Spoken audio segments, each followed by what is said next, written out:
Hey guys, hope you're doing well. I literally just finished meditating for an hour, and it's so weird what happens when you just sit still. I mean, right at the end of the session, probably the last 5-10 minutes, I was sitting there in meditation. I'm sitting still, mind or still as can be, mind you, and I don't know what happens. There's probably some kind of like biomechanical functioning of it, and I'm guessing that's where the idea of the flying monk like meditating or levitating while sort of in meditation comes from. But you feel like you start to move, and I don't know how to exactly put it, but I felt like my entire body was being like dragged in a direction, and it almost seemed like the only analogy I can think of really putting it is that I could actually feel time flowing, which is let's say it now when this rational mind, it doesn't make any sense, but in that state while I was there, I felt myself. You don't you think you're sitting still, and you're still, but you're not actually still. You're Everything's impermanent. There's nothing solid fundamentally. There's spaces between the atoms, and the atoms themselves are waves in a sense. But you're sitting still, and you're feeling time flow. You're feeling how impermanent this all fundamentally is.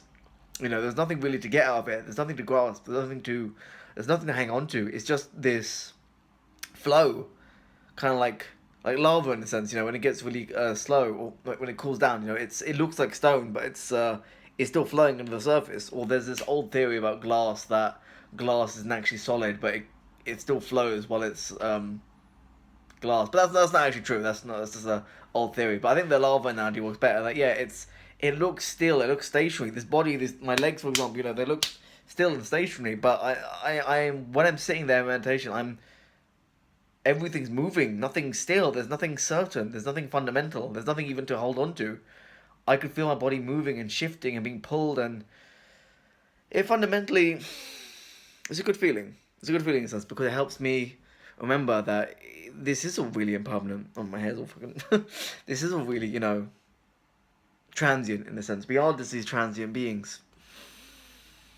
So, yeah, I'm grateful to have these weird little experiences of meditation that help me realize that our perception of reality isn't exactly 100%, especially with this rational, simple mind, is only one way to experience the world. There are other states of mind that we can enter into that help us see what reality actually is, or maybe have delusions. But yeah, let's watch out with you guys. Hope you have a good day.